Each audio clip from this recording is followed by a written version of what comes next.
Alrighty, Cowboy and Cowgirl Nation, are you ready to take a trip back in memory lane? Are you ready to go back to when the ascension of Oklahoma State University really started? Let's get it. You are Locked On Oklahoma State, your daily podcast on the Oklahoma State Cowboys, part of the Locked On Podcast Network, your team every day.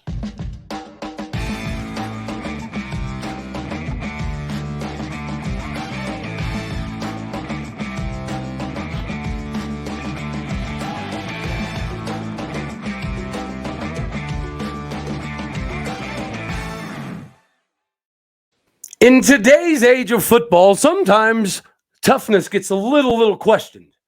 Well, the gentleman that we're about to bring on, toughness cannot be of the question.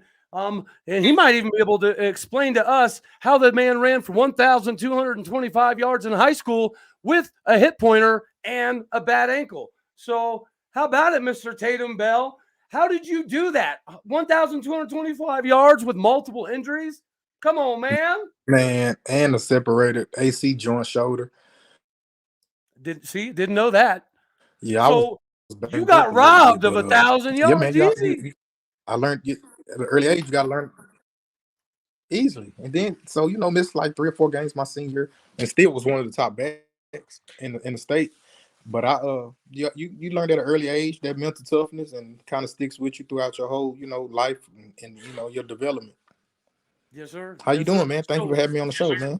Oh, absolutely, brother. I am doing great. You are one of my all-time favorites, and I find it funny, right? When people go for comparisons, when people say he's like a Kendall Hunter, or he's like a Justice Hill, or he's like a Chuba Hubbard, realistically, what they're saying is he's like a Tatum Bell, right? That's what people don't always take into consideration. Yes, we had Barry. Yes, we had Thurman, and then we had a large gap of just not being very good at all. So you were part of that 2000 class, right? The last holdover from the Bob Simmons era, rolling into the Les Miles era. And Les Miles really instilled that bring your lunch pail, we're going to work, we're going to war mentality. And you exuded that by obviously what you're able to overcome your senior year of high school. And then to be able to battle off the places like Texas A&M, like Nebraska, like OU, like Texas, that really wanted them some Tatum Bell, because you, sir, you were right. You were one of the top backs in Texas, and I found an article. You'll love this. Not only were you ranked the number 111 player nationally in all of football, but you were also ranked as the fastest player coming out of the class, coming into 2000 in all of high school football. Did you know that? I didn't know that, but I knew I was fast. I always had speed, but I knew I was one of the fastest backs, and especially in the Dallas area. But especially one of the fastest backs in Texas coming out, but I didn't know nationally coming out. Mm-hmm. Yeah, there was an article talking about you being one of the fastest players in all of high school football. Man, I've always had speed, and I've always knew how to use my speed, and that always has been a perk of mine, but it always got me in trouble. I wasn't the shiftiest guy. I couldn't make people miss in the phone booth, but I knew how to hit the hole hard. I knew how to run downhill, and I knew how to be in the corner. And if I was in any space, I knew I was out of there. Your vision and body control were something that I always found fun, right? Even you go back and look at your film now, there's a run you made. I believe it was in Bedlam 2002. Or no, it was Texas. It was Texas. You were running out of bounds, right? And you had 3 Texas defenders right on your hip, and you stepped in bounds with your opposite foot. Your body went out of bounds, and then you leaned back in bounds, and then all the Texas players thought that you went out of bounds, and you busted a 53-yard TD. Yeah, I remember that. That was fun. And I'm 0-4 against Texas. I hate them guys, but yeah. Times have changed, my guy. Yep. Times have changed thanks to you and the teams that you happen to be a part of. So I know everybody's wondering, in that day and age when Oklahoma State wasn't, we were beginning to get a little tougher under Bob Simmons, right? But we still really weren't that team. I know that you're a diehard Cowboy and you bleed orange all day, every single day. How did it come to be Oklahoma State is the choice over those big boy Texas, Nebraska, Texas A&M, and OUs? Man, what first won me was I went on an unofficial visit tour with my family the summer heading to my senior year, we went to OU, OSU, Kansas, K-State, and I think we ended in we went to Nebraska and we went to CU. So out of all those places, everyone knew I was coming on the unofficial visit. They knew we was coming to check out the facilities and everything. Right. But only one that didn't know was OSU. And so at that time, I think it was Ryan, one of the Ryan brothers with the line. Yeah. Oh my goodness. Like I said, Cowboy fans, we're about to blast in the past. This is going to be a fun ride. And so all of the coaches were out recruiting. All of Coach Simmons, all of the coaches. And so only one that was there was that Ryan brother. I forget which one it was. And so he showed us, they were recruiting me, of course, and he showed me around the campus. He just showed me, it was just, I met the president. It was just everything that you wouldn't expect. And they didn't know I was coming. And out of all those places, I felt, more comfortable than any other school. I always had my process in my head. Well, I go to Texas and compete with 10 running backs. I can go to Oklahoma State, compete with 1. That was always my thought process playing. A couple of schools wanted to move me to receiver or safety, and I always wanted to play running back. So a couple of those schools got X'd off the final list. But yeah, man, Nebraska, I love Nebraska at the time, but they wanted me to play receiver. Like, why would I go to play receiver in Nebraska? And y'all don't throw the ball. Y'all a wishbone team. So, it's just little stuff like that. You just got to take in consideration. You just can't jump on the first offer just because they offer you. But you got to be smart in your decision making what's best for you and your family. I wanted to play.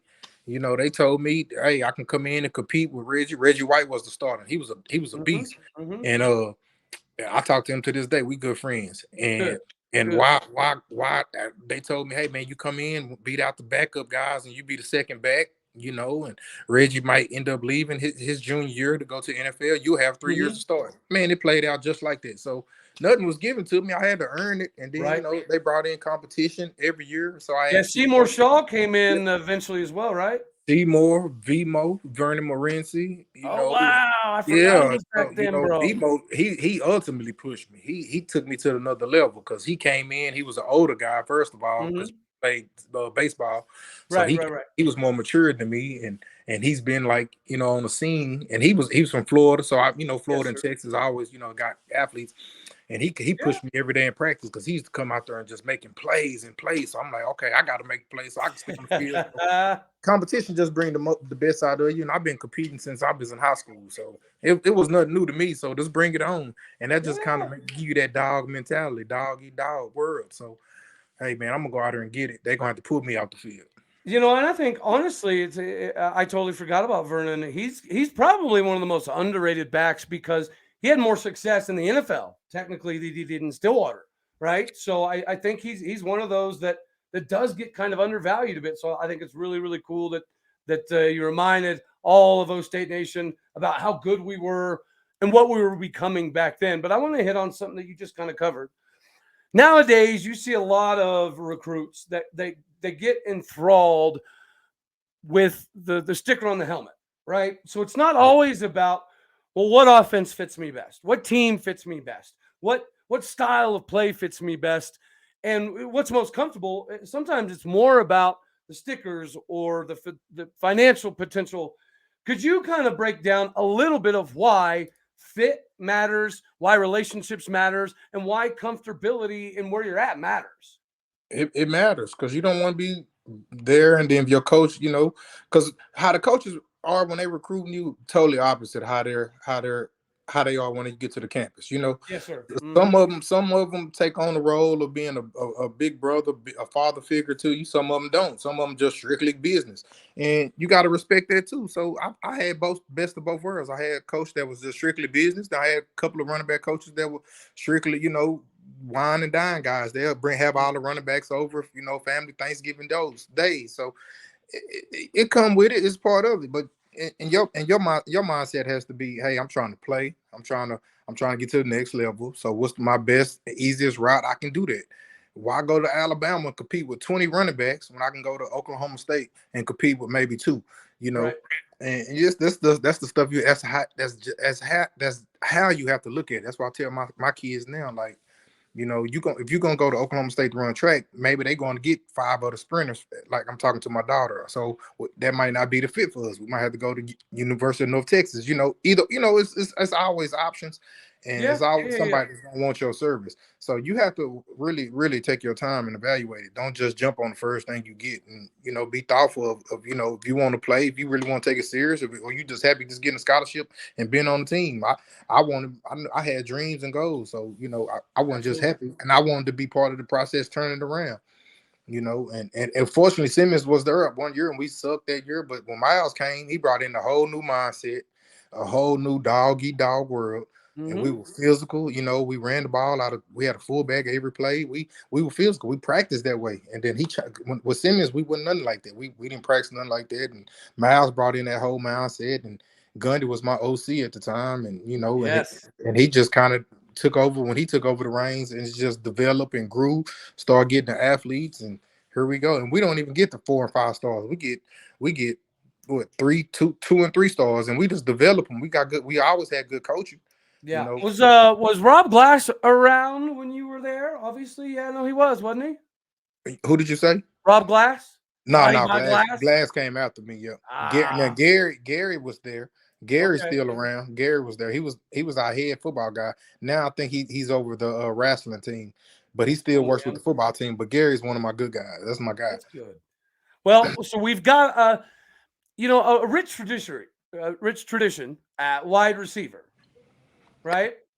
Oh, can you repeat that? I'm sorry. So we've got a very rich tradition at wide receiver. Everybody knows about the deep history of Oklahoma State wide receivers, starting back with even Hartley Dykes. Yeah, but I think we'd be remiss if we didn't take into consideration we've had some crazy good running backs as well. Again, starting with like you were saying with White and yourself.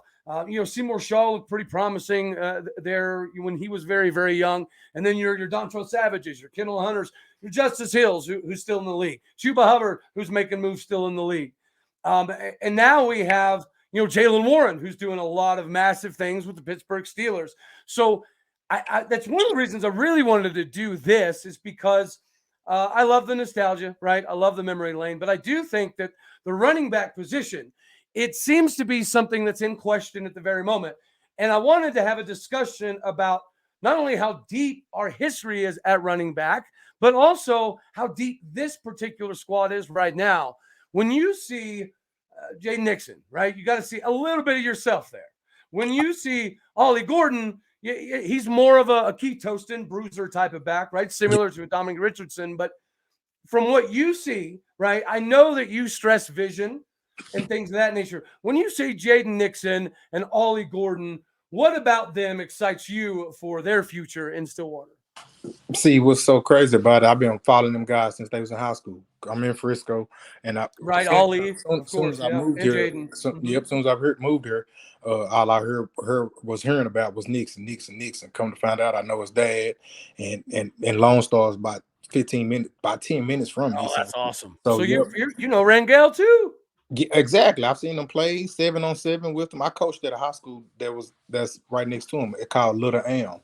And we did 7-on-7 with them guys the whole summer. So I saw Rango on a weekly basis and then kept up with him during the season. But Nixon was a beast in high school. He was a beast at a young age. And I've seen him grow into how he produced this year. That's exactly how he played. And he's only going to get better with the more experience and confidence in the touches. And he didn't get enough touches. That was it. He didn't get enough. And then Gordon, Gordon, a big bruiser. He's a bruiser. He can catch the ball too.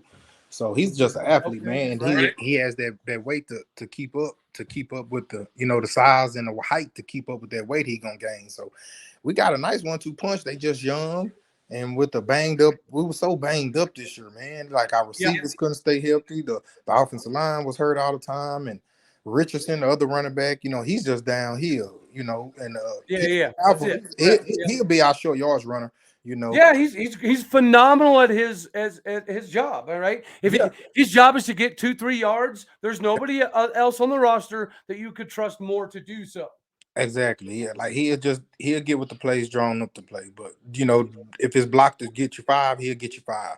Yep. But Nixon and Gordon, they got a little bit more, wiggle to them and speed. And of course, Nixon, he's been running track too. His dad is a track coach at Lone Star, so he's a track kid. And with the football body. They both got the talent to succeed, and I'm glad we got them because they, a nice one-two punch. Because you got to have that durability, and you got to have depth. And it's funny, we're just so deep because DeAndre Jackson runs very similar to Dom. He runs like a man possessed. And CJ Brown, a major get out of Beggs, Oklahoma, another 4-star back. Okay. So Ollie Gordon and CJ Brown were both 4-star backs. CJ, he's just going to have to put on a little bit more muscle mass, learn the offensive system just a hair. But yeah, we are loaded for bear, ready for war at the running back position.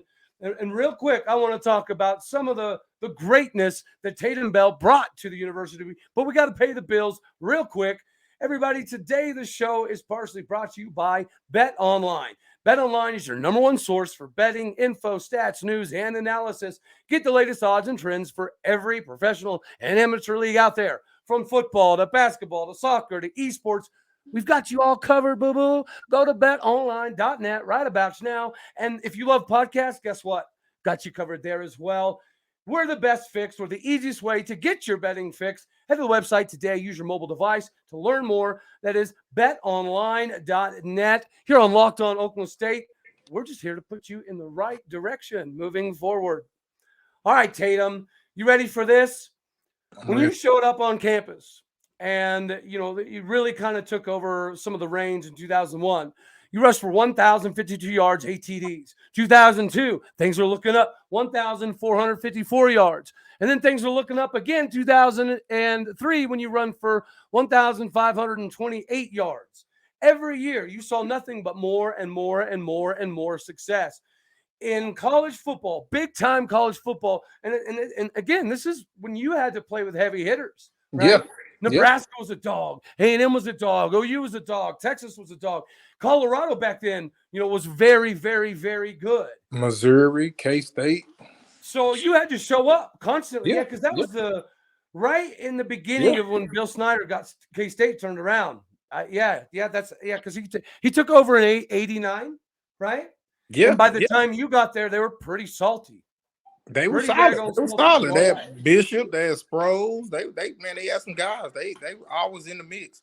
Yeah. My junior year, they beat us bad, and my senior year, we came back and beat them. So it was the only teams I didn't beat, and I were Texas, CU, I believe. I think we lost 0-2 against CU and Missouri. I'm 0-2 against Missouri and Iowa State. Iowa State as well. So that's back then when you had to play, in divisions back then. So yeah. Mm-hmm. But it was north south for a long time. But another thing that I think you were in the very beginning of. So one thing that you have over Thurman and Barry is Thurman and Barry did not get the ball receiving very often. You average over 7.2 yards a catch. See receiving.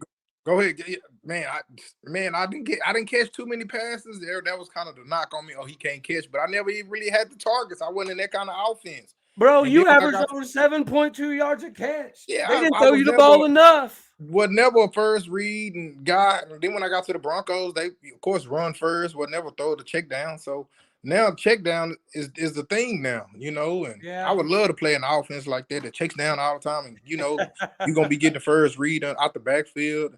I wasn't ever in the positions like that. So okay.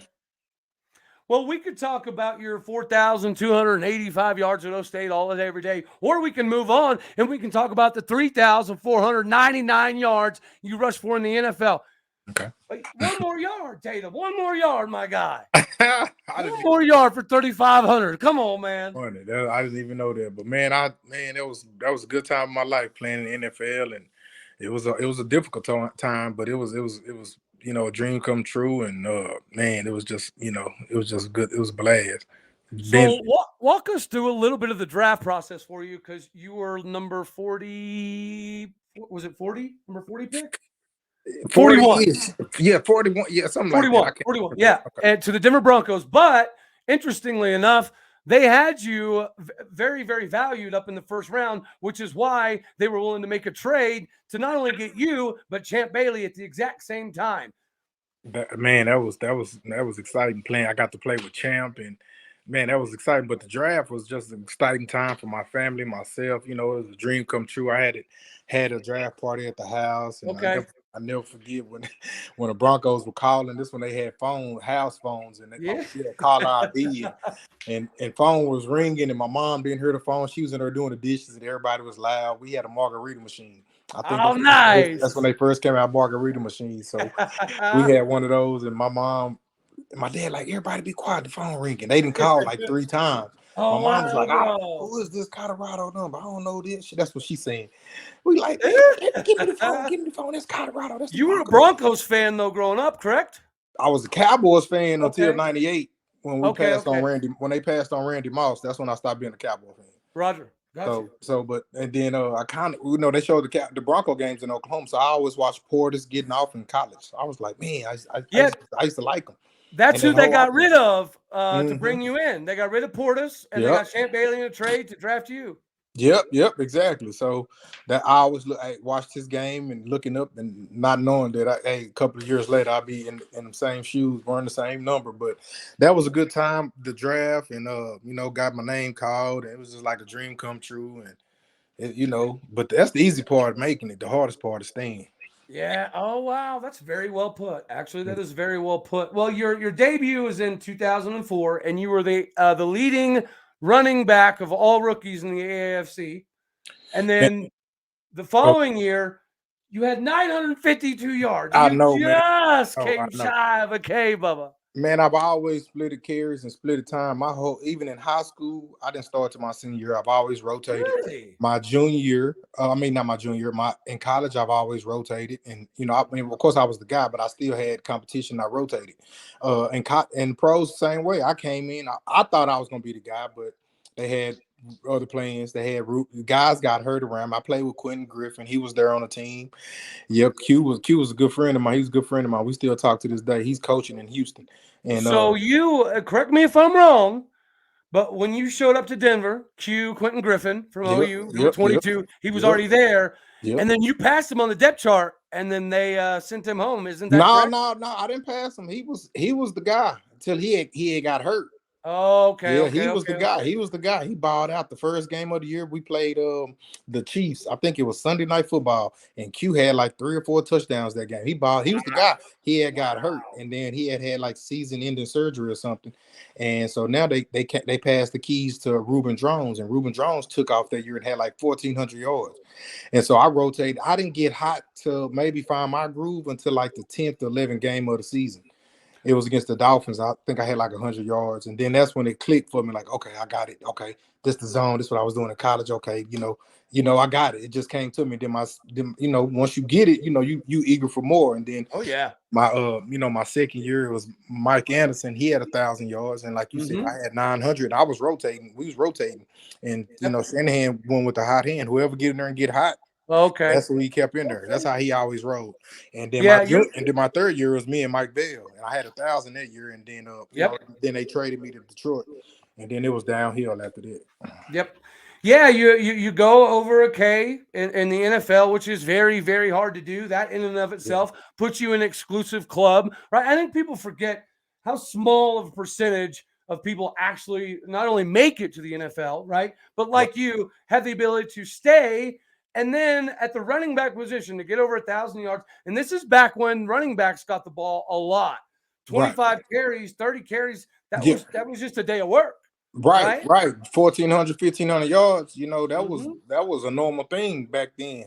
Now, cats going to the Pro Bowl, 900 yards rushing and like 400 receiving, they mixing it up. I mean, cats are more versatile and stuff like McCaffrey's and stuff like that. But back in my day, them guys was just like Marshall Faulk. It wasn't too many of them guys back then. Everybody else was, 30, 40 carry kind of guys. Like, what's the guy, Kevin Johnson with the Chiefs. And then man, it was a lot of good backs back then, man. Yeah, so you were very, very, very fortunate in your time in Stillwater. And, if you could help me, we'll go back just a hair. How in tarnation did y'all not win more games with people like Rashaun Woods and Josh Fields, DeJuan Woods, Kevin Williams, Chris Massey, John Lewis, Billy Badgema, Charlie Johnson was even catching touchdowns. You had Sam Mays blocking for you. Come on. That's a 10-win squad there, boss man. We had to learn to win. Like I say, my first year, my freshman year, man, we sucked, man. I think we won 1 or 2 games, and we lost to every team, man. You went 3-8. Yeah, it was bad. It was bad. And then we turned it around. You know, we were like, okay, we can do this. Then once you get a little success, you start believing and working harder in the off season and just realizing, hey, man, we can do this. And my junior year is the year we turned it around. Of course, you know, we went to the Houston Bowl, and that was just the first ever Houston Bowl, and it was just amazing. We played Southern Miss; they were a good team back then, and then some of the connections. So Todd Monken was on your staff, but he was you said wide receivers coach? Yeah, he was the wide receiver coach. And Monken, then he became the head coach of Southern Miss, ironically enough, right? Oh, that's right. I forgot about that. Yep. And now he's the OC at Georgia, so he's doing his thing, and yeah, man. But he got them dogs.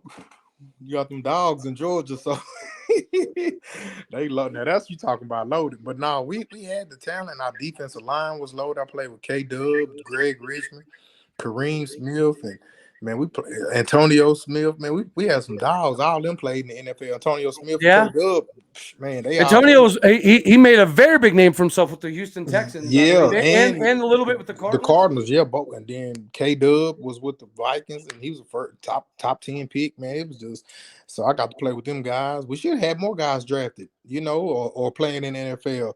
That was kind of the turnaround of the wave that they're on, that they're riding now with the bows and the wins, and so I'm glad I got to help turn the program around that, you know, and now looking back and you're like, man, okay, I was part of, you know, I'm happy to be a part of this. Absolutely, man. Absolutely. Yeah. So, you know, we don't have to dive too much into Detroit. I know you love the city, right? I know you loved the fans being insanely intense, and they loved every minute of every game, regardless of the record. Man, they did. If I recall correctly, you had some bull honky go on with, you had a mixture of a bag or some crap with that's one of the biggest regrets in my life, man. I tell my kids, that's what I harp on that to my kids to this day. Like, you know, if I didn't make that dumb mistake taking Rudy Johnson bag, I would still been playing in the league, because, you know, that cost me opportunities to play, because, you know, they look down like, hey, man, this guy not a locker room guy. And once you get kind of labeled as not a locker room guy, then other teams don't take a chance on you. Because I had an opportunity to go to Texans with Kubiak, but the GM was like, nah, he's not a locker room guy. We don't want him stealing out our locker room. So, and then, you know, the Redskins were the same way. And then it came back down to the Broncos. Shanahan was there. He knew my character. He knew who I was. So he brought me back. And that's who I finished my season with. My last year playing was, you know, that year when Shanahan got fired. That was pretty much my last. Well, he went to the Redskins, but then they ended up going a different route. But yeah, man, that was a boneheaded mistake I made back in the day. I just regret it, like, man. But I tell my kids, man, you only get choices in your life. This is all we got. You got to make the best choices. So, you know, learn from your dad, learn from me. I tell, you know, little kids that, you know, youth, high school kids, hey, man, I didn't make the best decisions, and it cost me, cost me big. Right. But I don't know it's my situation, but yeah, that was part of it. Well, so you said that was the end, but if we're actually being technical, you had a little stint in the UFL with the Florida Tuskers. Yeah, it was a 2 or 3 year league they had started. And so after I didn't make it, you know, I kept working out. Nobody, you know, gave me another workout. So UFL had called, and it was a new league start up, and I wanted to keep playing football to get back into the league. So I went out there, and it was fun. Played like 6 games. I think I was the leading rusher in the league, and we made it to the championship game, and we lost that game to the Vegas team. But man, it was a fun time. It was a good time, man. Not only did you lead the league, but you also proved that you were still NFL ready, because you still, to this day, sir, own the UFL single game record at 365 yards. What was that day like, dude? Could anything go wrong the day you rushed for almost 400? Man, that was fun time. We had so many talented linemen, and like, man, it was just, man, we just had the team. It was just we just had the team. My line was just like, man, all these guys could be playing in the pros, and I think all of them, like after that season, I'll end up getting other chances because everybody had the hope that it was gonna be like a G League, hey, they play us, then hey, the NFL wants you, but we couldn't get pulled up because we was already under contract. So once the season was over, that's when guys started getting pulled up. DBs and a lot of my linemen got pulled up. So, man, the coaches, McVay was my running back coach. Sean McVay was my running back coach. So I've been knowing about Sean McVay before he even went to the Redskins. John Gruden was my offensive coordinator. So when after that NFL, he got the job with the Redskins. I think it was the Bengals. He got the job with the Bengals. He was the OC, and then he ended up going to the Redskins, then got the head coaching job. He brought McVay with him. McVay has always been a smart genius. Because we used to be in the meetings, be like, he used to explain stuff to us like, that's why you got to run this swing route or this check down because it'll hold this linebacker on this. He knew the X and O's like it was no other, man. I used to be like, this kid going to be – he was younger than me, and I was maybe 29, 30 at the time in that area, 28, 29 in that area, 30, and it's somewhere in that age. And he was definitely 22, 20 years old, 22 years old. And I'm like, man, I ain't know all this. And he knew the play inside and out, the plays. I said, man, no wonder he a head coach and having success. I've called it. I knew everything. I tell everybody, like, man, McVay was my running back coach, and this guy was like the smartest guy I've ever been around my life. Well, so you got to play with people like Vernon Grant, and I know we've got a young Vernon Grant coming up in the game. Mm-hmm. I know we've got a young Tatum Bell Jr. coming up in the game. Mm-hmm. You did an interview with the Daily Oklahoman. It was probably 11, 12 years ago. And you said then, when Tatum Jr. was 2 years old, that he was going to be one of the next great Cowboy backs.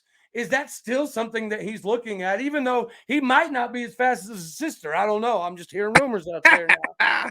Well, I don't know if he can beat his sister. I'm going to be real with you. But he doesn't play running back. He's a strictly receiver now. He played running back in middle school, and he had a taste of it. He was like, no, he don't know how I did it and stuff like that. He was always hurting, nicked up and being a little wuss. But now, man, he got that dog in him, man. I can't knock him. And both of them, my daughter has it in her, and he has it in him. He plays receiver now.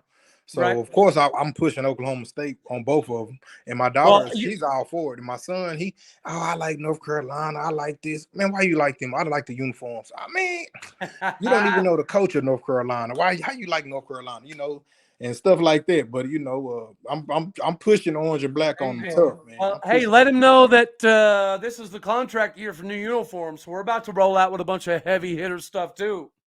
Hey, I didn't know that, and our uniform game is already one of the top. I know. So we right behind Oregon. To be honest with you. You want to know what's funny? Like how people do all like the throwback uniform stuff. Yeah. I want us to bring back y'all's uniforms with just a little Oklahoma and a big ass state. I loved it. Oh no! Now I'm so disgusted by them uniforms compared to these days. Now they got like options, man. They never wear the same combination anymore, and it's like, man, what? I would have just been just loved that, man. The different helmets and like what? I'll just have a wall full of helmets. It's just like, man, that's just so awesome now. But my uniform, we didn't have Nike until like I want to say my junior year. We was Southwestern Bell or something. Yeah, that's me. I was going to ask what that was. We used to call it Southwestern Bell. I don't even know what it was. But then with the Nikes rolled in with the tight fitting jerseys, we were like, okay, we thought we turning the page, and that was just good time. Yeah, man, you obviously were part of the integral movement to get Oklahoma State to where it's at now. Yeah. And I do want fans out there to be reminded that if you go back, and I put some of the 2002 stuff and some of Tatum Bell's highlights on Twitter, but if you go back and look, Mike Gundy's creativity offensively back then was mind-blowing. Yeah. Right? Yeah. You look at some of the film, like the misdirection of having the line shift and Josh Fields go one way while running the other way and pitching it back to you. Yeah. Insane stuff. It was that stuff that Gundy came up with, or was that kind of something that he got a little bit earlier on?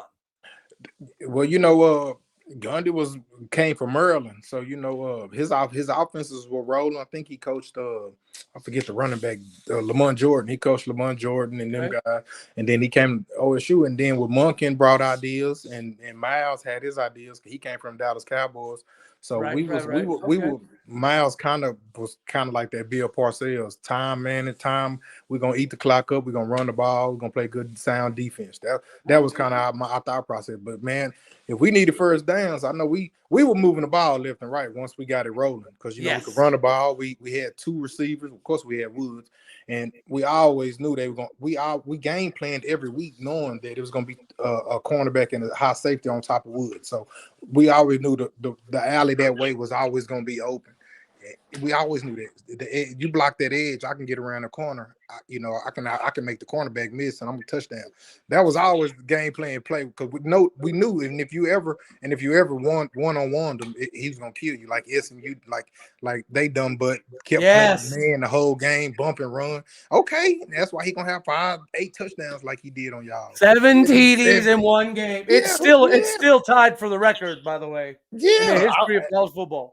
And we was there in Dallas, and I had family in the game. They wanted to play 9 in the box. Okay, they took me out. I think I had like 40, 50 yards. Okay, y'all dumb buck gonna keep getting burnt. Okay, so that was fun. We had them options, and Fields could throw the ball, and we had tight ends. Man, it was just a good time. It was just good fun. Would you remind Cowboy Nation?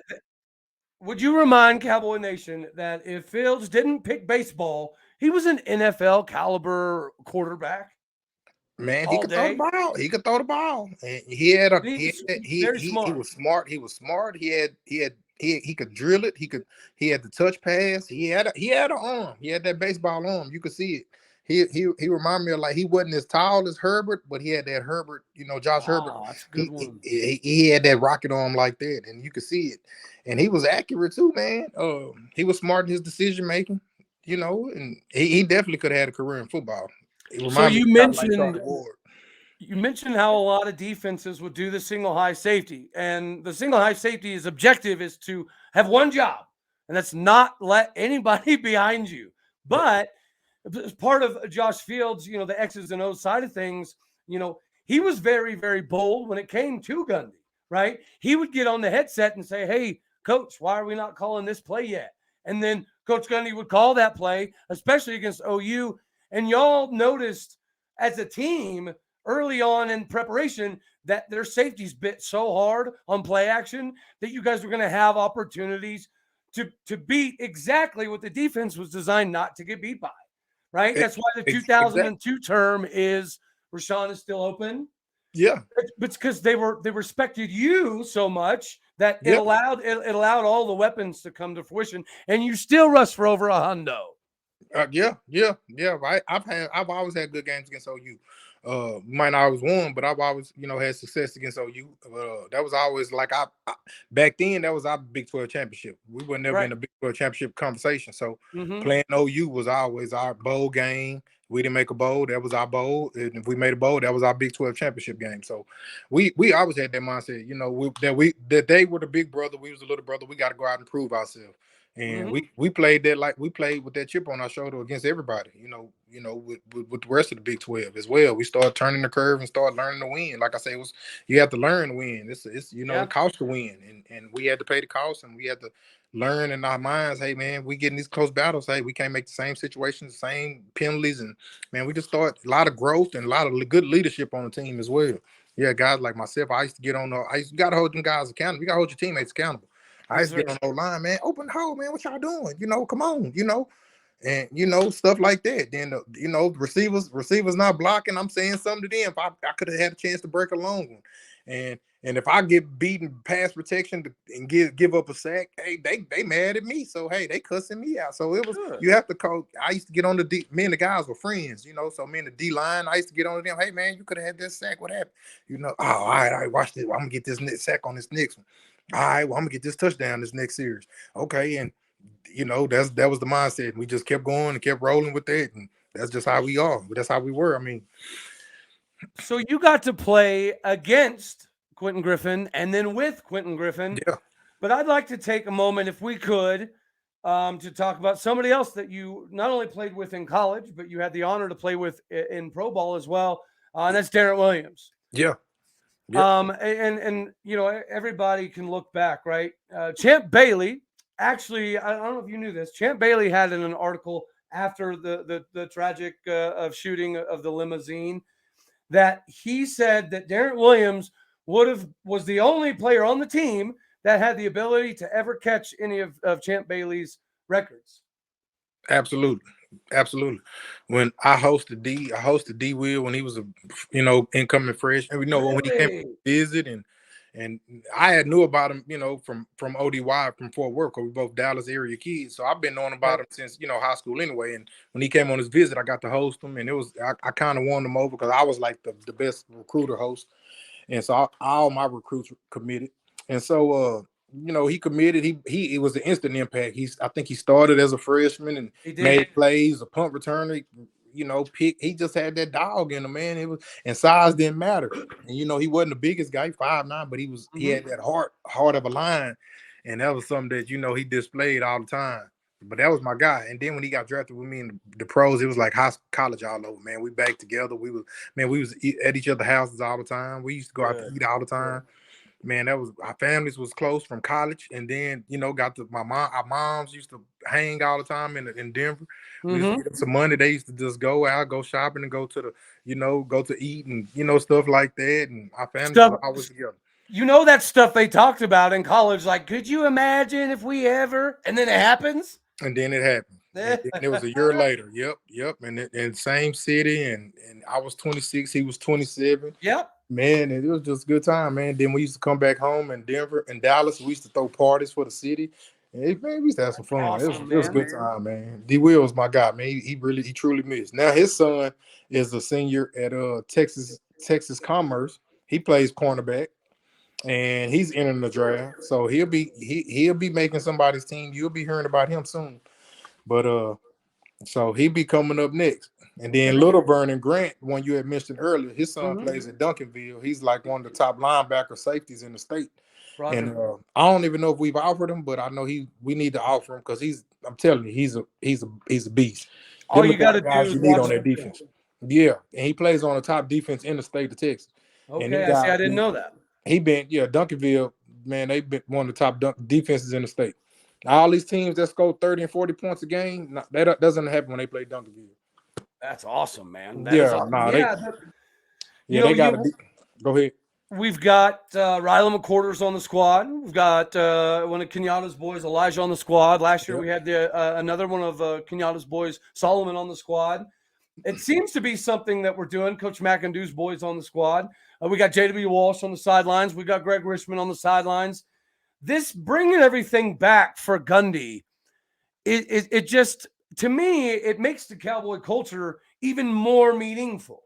Do you feel that whenever you have those moments of nostalgia, whenever you're at a game and you see number 15 McQuarters running down the field, when you see Elijah Wright, on the sidelines, does it kind of give you, I don't know, that warm, fuzzy feeling that Oklahoma State University is going to do just fine moving forward because of the legacy type of things that we have in the works? Absolutely. I feel like Gundy told him after the bowl game last year, we have a brand, and we got to stand on it, and that's it. We got a standard we want to play at, and y'all see the type of football we play. Let's continue to play at that high level. And this year was a down year for us, of course. Everybody had more expectations, but like Gundy said, man, this is a rare year, man. We were all hurt. We beat up so bad. Of course we want the season back, and you see what we can do when it's in place, but some stuff might have to change. Like I'm not a big component of firing coaches and stuff like that, but Gundy is an X and O guy. I don't know if Dunn is an X and O guy, but he might need to go back into them offensive meetings and tell Dunn, hey man, third downs and goal line situation, this is what we're gonna run. And hey man, they just need to show them some of that. You gotta go put your input in. You the head man, so you gotta go put your input in. Yes. We can't just have no bland play calling, especially in the Big 12. Defense is getting smarter and faster these days. You got to be able to be creative. You just can't be predictable. Like I say, I'm not for advocating no firing nobody or nothing, but hey, just get back to the drawing board. That's what works, what doesn't work. Let's get some more creativity in the run game. And I know I got off subject, but yeah, No, you're good. But yeah, that's how I feel. Defense, it's first year defensive coordinator. He's running somebody else's scheme. Guys We're young, super young guys were hurt our whole season. So, you got to give them the benefit of the doubt. Done, man. Hey, man, as a running back, I figure you'd be more worried about the fact that we're having trouble blocking people. Yeah, we can't. Our line struggled this year. I don't know if it's the run scheme. I don't know what it was. We couldn't get no running game going, and it hurt. And then Spencer was clearly the MVP because when he wasn't playing, we went downhill. So he's clearly was our team MVP. But he was basically in the Heisman talk until his shoulder started messing up. Right. Yep. And, he was. You got to have a quarterback. If you don't have a quarterback, you can have everything else, the best X and O's. I have the best play call, but if you don't have a guy to get it to him, and that's it. That's it, and that's in any level. So we get a quarterback, and I know I've been hearing rumors about Spencer leaving. I don't know, but man, wish him the best. If he's come back or if he leaves, wish him the best regardless. I don't know. I don't know if we reached his ceiling or what, but it's hey, it might be time to get some new blood, new voices in there, and hey, let's see where we can go. Well, and we can't keep losing to Kansas and West Virginia, and our starters should be better than our backups should be better than our starters. That's just how I feel. Facts. That's just how I feel. It's now, the first time we've might lost. be a little different. They recruit a little better. Of course, Texas and TCU, them guys recruit like crazy. But Kansas and West Virginia and Iowa State, our backup should be better than all of them guys starters. 100%. Man, it's part of it, man. You just gotta develop. You gotta develop your kids, and we gotta stay healthy, man. That's the key. We gotta stay healthy. And I don't know if all of our offensive line is coming back or who is coming back, but if all 5 of them guys coming back, man, the future bright. At least 4. Well, 4 of them coming back, man, we should definitely be able to run the ball because our offense is predicated off the run. So we can't get our RPOs and nothing going, but we gotta be able to run the ball. Well, and with the amount of times you've been able to see Garrett Rangel run the show, if the kid puts on 10, 12 pounds, we've got something cooking in hot oil right there. I agree. He hasn't displayed. Of course, he was a freshman. He gonna struggle. It was in the rain too. I think he still has some good balls, especially in the clutch time. I think it was bad play calling that last position. 2 deep shots. Why? Then the run. Yeah, we should have just. Ollie Gordon had over keep running the ball. Yards. He finally running the ball good. We got away from it. I don't know if it was clock management. They worried about the timeouts and a minute left, but. If it's not broke, fix it. Keep running the ball, man. And that was just, help the quarterback out. We just didn't help him out. I just felt that last series. But he got some potential. Like I say, I've been seeing him in high school. He can definitely sling it. And him playing was definitely gonna help him. So he'll know what to expect heading into the spring. Okay, now I'm the guy, or I'm competing with Gundy. The little Gundy could be the guy. So they both know what to expect. Yeah. And then I'm pretty sure we'll get an incoming freshman or a transfer kid, hopefully, to come in and push them. And then once you got to have competition at every spot. That's the only way you're gonna get the most out your kid. Yeah. Nobody's giving nothing. Yeah. So you got to make these kids compete. Well, we talked about in the competition battle don't mean go transfer. A lot of these kids are soft, man. They want to enter the transfer portal just because they got competition. Man. Nothing gonna be handed to you. You're gonna quit at everything and run from everywhere, and the grass not always green. Preach it, brother. Preach we're not it. into no transfer portal. We're not doing all that. I told my son, Daddy, if no, man, if you don't play, then you're not playing. I played the game. I understand. So I'm never gonna be the parent to be like, oh, why my son not playing? But dang, put him in. That's it. You got to get on the field. You got to earn your playing time. Nothing gonna be given to you just because you're 3 or 4 or 5 star. Nobody cares about that. You get to college, it's all over. You're an incoming freshman. Nobody cares what you did in high school. Mm-hmm. You got to prove yourself. You got to win your teammates over. That's the biggest way to get on the field. You got to prove yourself from day one. So, and all these kids, they don't want to. All these kids running from competition. They want to transfer, and when the times get rough, oh, I'm homesick. No, you're not homesick. You just mad you third or fourth on the depth chart. You butt her. You ain't homesick. Yeah, do what you got to do to get on the depth chart. Get on special team. Go knock somebody's ass out on the field. Run down on kickoff and knock somebody's wig off. I guarantee you they put you in on the next series on offense or defense.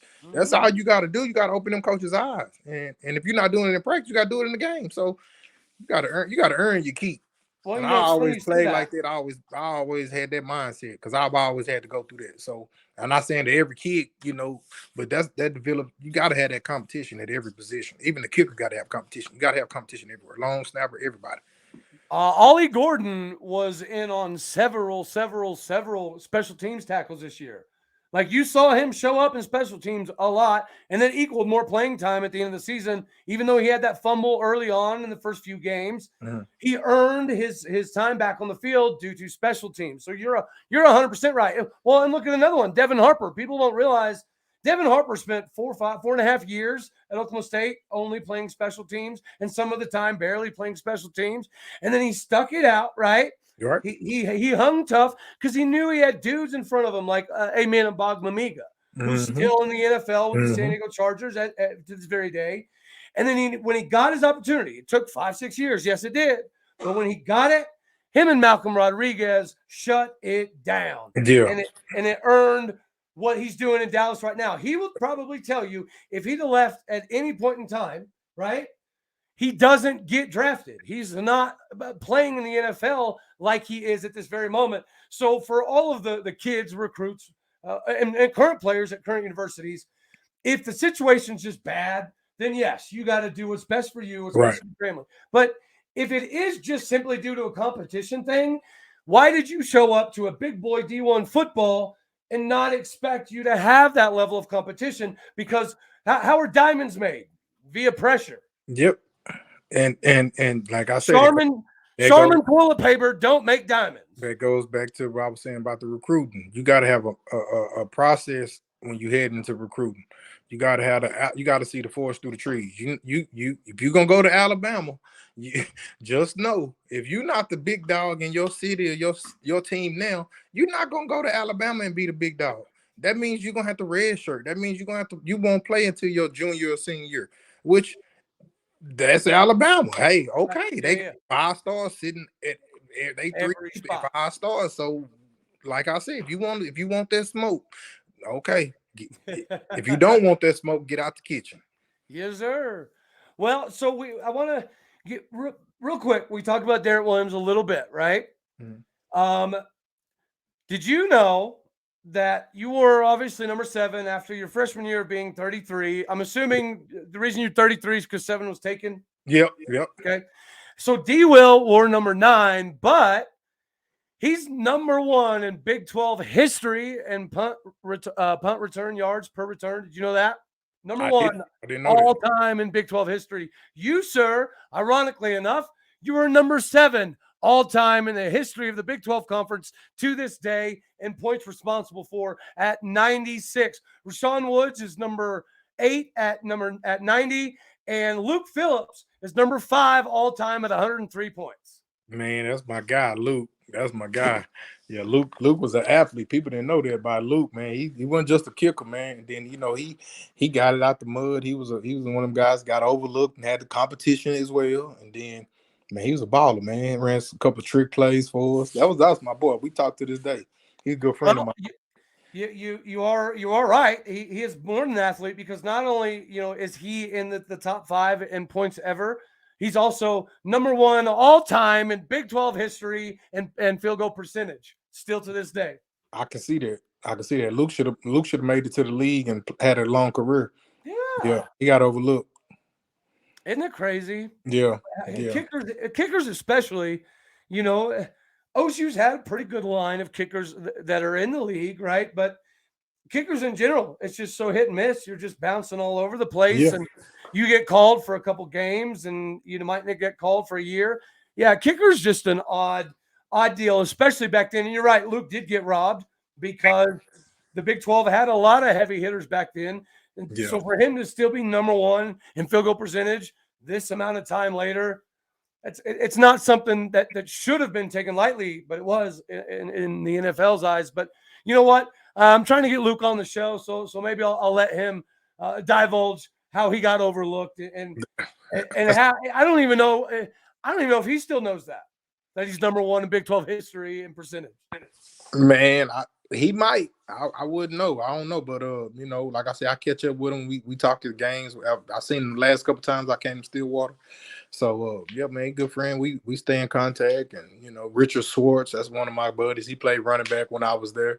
He was one of the top Oklahoma kids coming out. But man, I keep in contact with a few of those guys. You still tight with Greg Richmond? Oh yeah. Good. Me and Rich talk. You know, I don't talk to him as much. You know, he's working all the time. But I know when he get a free second, if he in Dallas, because he recruits the Dallas area, so whenever he gets a second, if he, you know, he might call me or text me, let's go to lunch or something like that. But you know, I don't really like to talk football with him too much. I kind of talk a little bit about him just to tell him, hey, I rant to him a little bit, but he don't like to hear all that. So I kind of, you know, leave him alone. Okay. Well, Tatum, again, man, this has been beyond an honor. But before we get out of here, yes, just remind Tatum Jr. that, you know, the Uniswag is coming again. It's about to be even more fire now than it's ever been. So hold on. And not only that, if you're wanting to go to the NFL, other than Ohio State, maybe, where else would you want to go? Right. Who else puts dudes in the wide receiver department in the NFL over and over and over, rinse, wash, and repeat? So it's not even you should wear the orange and black. It's not even you should be a family legacy. It's hey, dude, if you want to play at the next level, there's only one other place in America that maybe could do the same. Unless you want to go sit on the bench at Alabama and play Alabama ain't even got the dudes that play mop up duty every week. Nah, we good. We're gonna go who wants us, and hopefully Oklahoma State is one of those schools, you know, but definitely. You know, real quick, so track, when I was going through some of the recruiting process, Oklahoma State track was nothing really, it wasn't anything. Me when I was there, yeah, when we same time, same way. But now they got something going now. Yes, they do. So women's cross country, they had a really, really good run at it. And I don't know if you saw this, but the men's cross country team missed the national title by 0.02 seconds, bro. I know. Then they got second, right? Mm-hmm. Yep. I think I saw it on Twitter. Yep. And all of those dudes, and we had 2 or 3 women freshmen placed in the top 50. See, man, that's awesome. All of those were coming to track. Our track recruiting has become very, very legitimate. We're starting to turn that corner. Absolutely. We've been going to cross-country school for a long time. Yep. The track really came onto the scene with the help of Tyreek Hill, if we're going to be real. Okay. Okay. I didn't know that's really part of that. Okay. That forefront of, okay, we're going to start taking track serious. That's one of the reasons we got Tyreek Hill. You know, he chose us over Alabama and Auburn and Florida State and Texas. Was they wanted him to do a lot of wide receiver stuff and focus on football. We said, you know what? You can play running back. You know what? You want to focus on track? We need to get track better anyways. So it was a perfect time to mess the two together. So as we are now finally legitimately in the track and field scene, why don't you shamelessly plug the fastest in the family right quick? The fastest in the family, if it's not me, we've been saying we're gonna race every holiday. We never do because I get full and get falling asleep on the couch. You better hurry up. Yeah, so I know you're right. So my daughter, you know, she's a junior. She just turned 17. She's the speedster. She runs the 100, the 200, the 400. She can go. She can line up. She can in her Crocs as they wear every day get on my nerves. The Crocs, she can go out in her Crocs and probably beat me right now. Well, I don't know if she can beat me, but it'll be a good one. But my son, he always called me out. Hey, Dad, let's go to the parking lot. Let's go outside. I always got to make up an excuse to, no, I'm good right now, you know. But I'm gonna line him up man. I'm gonna line him up, bro, both of them pretty soon. Last night, so my oldest, he's a freshman now in high school. He's got a lot of recruiting stuff in baseball coming down the pipeline, right? Okay. And so he's in the kitchen last night, making dinner and whatnot. and he's talking about how much he can lift now, and he's getting all swole. And he's like, Dad, I look like you now when you was in college. And I said, oh, really? That's so. And I said, all right, then. Well, since I can't foot race you, right? I put my arm up on the table. I said, all right, big dude, you got this. You're in high school. You're a beast now. And he goes like this. He goes, okay, no, I ain't ready quite yet. That's it. That's what's up. See, mine like that now. He's lifting weights. His first year lifting weights the whole year. So, all through summer and off season. And well, right now he's in basketball now, but man, so every time anytime I'm in the kitchen, he'll walk by and bump me and and size me up and look me up and down and stuff. Like, and flex his arms and stuff. Man, get out of here, man, before I slam your little butt. Yeah. So I'm dealing with that all the time. So yeah. See, I know exactly your feeling. I know, understand it. I mess with my son because he forgets that even with one leg, when I stand up, I'm still 6'4". Hey, yeah. Don't make me. If I stand up now, it's gonna be a problem. So you better tell him that. You better tell him, hey, you better stop one for, because if I get up, somebody going down, and it's not me. I love it, man. Yeah, I love it.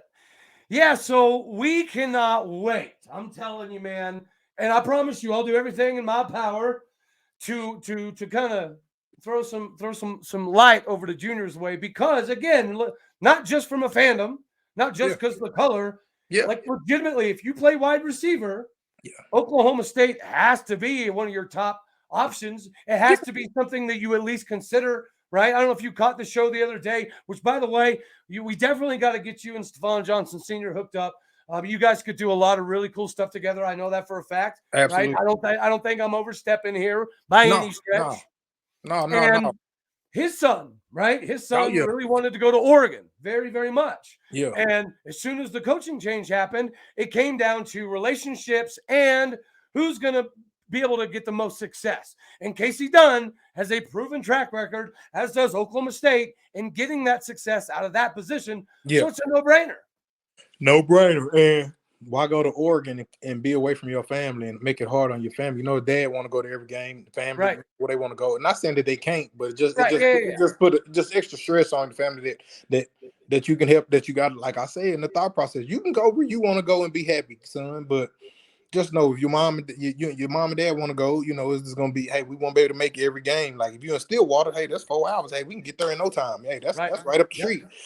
That's how I'll be. That was my thought process in a lot of stuff. I didn't want to go too far, and then of course I wanted to go to Michigan's and Nebraska and stuff. And then once you go visit them places, you're like, I mean, Michigan. Nah, if it's like this in Nebraska, I sure know it's freezing in Michigan. I'm like, nah, who want to play in that? And Stillwater gets enough cold as it is, but nah, I'm good with that, man. But man, my oldest, I definitely have to link with the daddy. My oldest has got a campus tour recruiting trip up in East Lansing, Michigan State. Yeah. Okay. I mean, we're going because it's a big deal for him. But I promise you, our conversation on the ride home is gonna be like, yeah, it's cool. But it's cold, man. What are we doing? And y'all live in the cold, so he might like that though. So no, his dream is to go to OSU. It really is. Okay. His fear is that he's not going to be big enough for what Holiday looks for, because he's not going to get the 6'4" gene. He's going to be a 5'11", 6-footer, right around that range. That's fine. It is, but Holiday does like to get his 6'8". Okay. 250-pound baseball dudes. But, the recruiting has kind of shifted a little bit in the transfer market. So I do think that Holiday's starting to adapt a little bit more of that small ball, especially with his brother Matt going back to the St. Louis Cardinals. Yeah. So yeah, my boys, he's gonna have a shot at some man. point. That's awesome, man. I'm gonna start watching out for him. You say he's a freshman as well. What high school? Yeah. And he for summer ball, he was the only 8th grader brought up to varsity. Man, that's awesome, man. Yeah. What high school? Fountain Fort Carson. Fountain Fort Carson. I know exactly where. Okay. I know exactly what you're talking about. Okay. All right. They blue and red or something like that. Yeah. Yep, and it's all America colors. Yep. We had a scrimmage with them when I was at Denver South, coaching with the Lynx. Yeah. So I've got some of his stuff over there. I got some autograph. Do you see where's it at? Where's my finger? Right there. There's you. Autograph Tatum Bell. Okay. Okay. I know what I'm doing, man. All right. Come on now. Man, I appreciate you. Hey, that's you running over, was it Corey Bassett at OU? Oh, yeah, I broke his nose that play. Yeah. Yeah. I think he played for the Titans. I think he went on to go play for the Titans. But yeah, I broke his nose that game. Mm-hmm. Well, I got a picture of it, and you were so kind to sign it for me. I got that as a Christmas present like 6-7 years ago. Oh man, that's awesome, man. Well, no problem, brother. Thank you. Appreciate you. Appreciate the love. Thank you for having me on too, man. Absolutely, any man. other time, anytime down the line, just want to talk ball, man. I'm with it. I love talking sports, especially OSU, Broncos. Fantasy football. I love all that, man. Prep sports, all that. Well, I do know that your boy's gonna be getting into some 7-on-7 right about now. Would you say the Texas Heat or Flex? Texas Flex. Texas Flex. Yep. He made the squad, the 15 and under team. This is his first year playing competitive 7-on-7 like this. So it'd be eye opening for him. He's gonna get to see some real talent around here. So, and I'm gonna have everybody. We have a mission here, guys. Everybody that watches this video, make sure that you give a little hintful nod to Coach Dave Smith about how the legacy of the Bell family is going to continue to bring major things to campus. We just got to make it happen, Captain. Man, I sure hope so. Because like I say, my daughter, they gonna start recruiting. Hey, they're a package deal. You come get her. There you go. You can have him too. So it's just like Callan and Tabor Chetron, huh? Exactly. So, all right, but man. Okay, man. I appreciate you having me on, my man. Absolutely. Anytime. Do you have anything else you want to tell the fine people what you got going on in life today? I know that you coached for 12 years. Now you're just living it simple, hanging out with the kids. Yep. I got a trucking company, running that every day, doing operations. Other than that, man, I'm just, sit back, chilling, enjoying life, and have it be just, be able to make the kids games and be there for all of them, stuff like that. And so I'm all about sports. This is still a sports household. I grew up in a sports household. This is a sports household. So if somebody always got a ball or something, event, gymnastics, I got something to do with, go to every day. Swim. I got to go to swim class in a minute. So every day is something. Yeah. So, but yeah, man. I love it, man. Well, hey, it was an honor to have you on the show. And I do know that, whenever I get on down to Texas to do some of the media stuff for some of the 7-on-7 Stephon Johnson Jr. stuff, we're all going to sit down. We're going to shoot the shoot about OState, maybe drink a beer or two, or maybe we'll get up to lucky number 7. Who knows? I don't know. I'm about to catch me an Uber then. All right. Anytime, man. Anytime you come to Texas, hit me up, brother. Well, thank you very, very much. Again, I'm greatly appreciative. And I know Cowboy Nation, this is something that they've been waiting on. I get a lot of messages, emails, and whatnot. So thank you for what you do. Thank you for continuing to fight the good fight for OState, because I do know that you bleed orange. Absolutely, man. Orange, loyal and true all the way. Yes, sir. This year, had me pulling my herds out, but I'm still riding with them, and I'm football back. I'm OSU every sport. So you're gonna watch the UConn game tonight, yeah? Oh yeah, I think it's just started, so I think I'm gonna get ready to put it on. I gotta get ready. Oh yeah, 10 minutes ago. You're right. Yeah, I have it on my phone. I got the alert on my phone, so but I put it here to take the daughter to swimming, so I'll just watch it on my phone in swimming class. I love it. Yeah. All right, brother, man. Well, thank you very, very much, and until next time, everybody out there, say hello, say goodbye to Mr. Tatum Bell. Hey, man, thank you for having me, man. Not a problem, brother. I greatly appreciate it. Cowboy and Cowgirl Nation, I want to thank you once again for making this your daily stop for all things Cowboy and Cowgirl related here on Locked On Oklahoma State. Until tomorrow, I love you all. God bless. Go Pokes.